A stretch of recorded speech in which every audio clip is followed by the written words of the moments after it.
Welcome. This video is going to show how to assemble the three component parts of the engineer's vise that was in the previous video. This will show how to assemble the parts in Autodesk Fusion 360. Now what I've got is I've got the three parts open at the top. I've gone back to my V-shaped block, which would be the part that I would like to be grounded, if you think of Inventor, part that I would like to not move. What I'm going to do is I'm going to add the other parts to it and assemble them a bit like what we do in Inventor, but it's done differently in Fusion. So to put the first part in, I need to go up to the top left and open up the data panel. In the data panel, I've got all my models that I've got saved in the cloud. I'm going to put in the horseshoe shape. There we are, the engineer's vise. If I right click on that and then go insert into current design.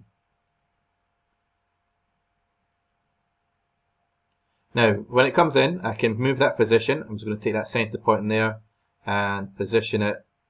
I'm just going to use my mouse to position it just above. There we are, and click OK. I can then come back and close this window. Don't need that anymore for the moment. And as you'll see, we've got our second part in. Now in Fusion, what's happened, you might notice this icon's changed. So now it looks like three blocks. It's been changed to an assembly file, an assembly icon.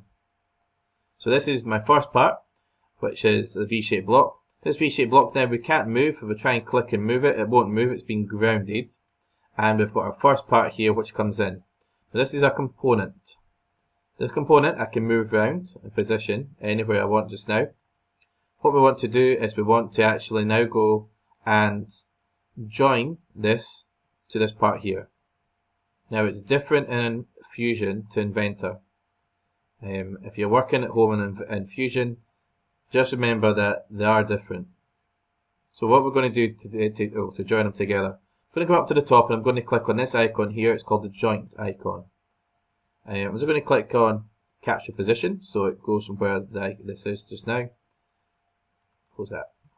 Okay, so what we've got first, well, we've got the two components. This one here is grey, this one here has been kind of like whitened out. So we need to work on this one first of all. What I'm going to do is I'm going to rotate it round. And I'm going to join using this part of the model to this part here. If I zoom in slightly and go to this face, what I can do is I've got lots of different points that I can actually select to join to the other model. Got one in the center. I've got these corner points as well, all the way around. You'll see them just there if I hover across. I can select any of those points to join them together. The easiest one for this model is the center point here. So I'm going to click on that one. In the window, it's now asked me to select for component 2, which is this grey object here. So I'm going to zoom out. I'm going to then rotate it round. And I'm looking to identify where the point that I selected in the first part would touch against here. So if I zoom in just now, the point's actually going to go on this surface where my mouse is right in that centre. So it's quite straightforward to join these two parts together. I can just click this point here and it will join in place. What I now need to do though is select what type of motion would it be. And this is going to be fixed, it's not going to move, it's going to be rigid. So I can either do it here, under the motion tab, I can click here and I can make it rigid. That means it won't move and be stuck and fixed to that position. Click the OK button. You'll see the two parts are now joined together. If I try and move any of them, you'll see they won't move. They've been fully constrained. Okay, so let's add on the last part, which is the T-bar. So we do the same thing, we go up to where we've got the data panel, and click show data panel. We find the T-bar, we right click on it, and go insert into current design. Like before, it appears in a design. I can then use that center dot here to drag it roughly where I want it to be, and then I can click OK.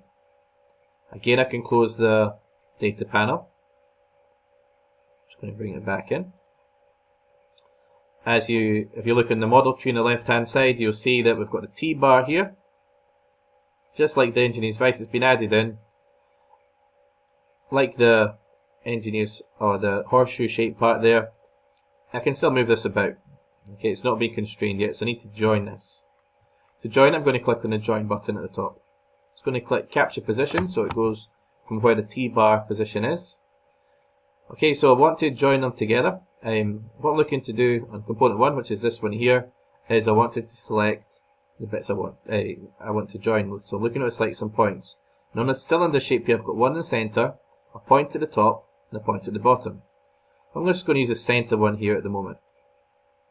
I'm then going to come down and select the inner side of this, so the inside edge there, and I've got this point here I can select. And I need to select the type of motion I'm wanting. So if I click here, we've got a cylinder shape, so I can click on a cylinder, and it's going to preview the motion it's doing. There we go. So what we've done, we've joined them together. I can take this and I can still move up and down, rotate it around as well. I've not fixed those positions. All I've done is join them in place. And for the sake of the model we're doing for hire, we can just position this roughly where we want it to be, like that. And we can then start to add some colour. So to add the colour, we can just do like we've done in previous models. We go up to where it says modify, and come down to appearance.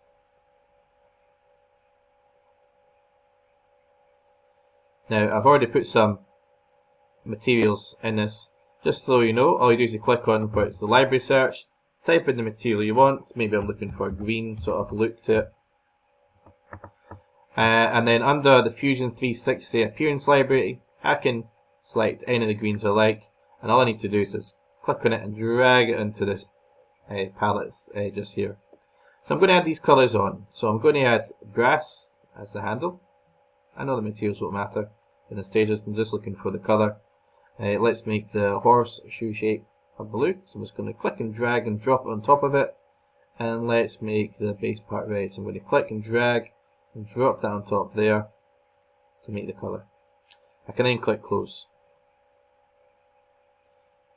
Now I want to save this, so I'm going up to where I've got save, and I can save that shape before going on to making the picture. To make a picture, I can go up to where it says design, come down to render.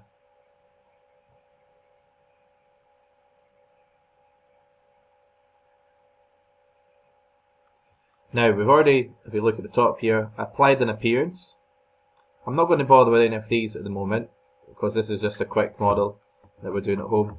And I'm just going to rotate it around to get a nice interesting look to those, so I quite like that look there. We could render to make a really nice version of this, but this will be saved for a more in school version, so we're just going to take or capture the image. So we click on this button just here. I'm going to have a transparent background enabled. I'm just going to leave it the same name. We'll change the file type to a TIFF because I want best quality.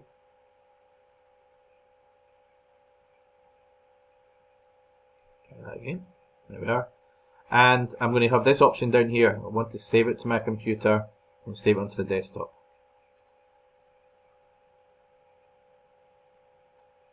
And there we are, our engineer's vice, fully assembled and rendered. Thank you for watching.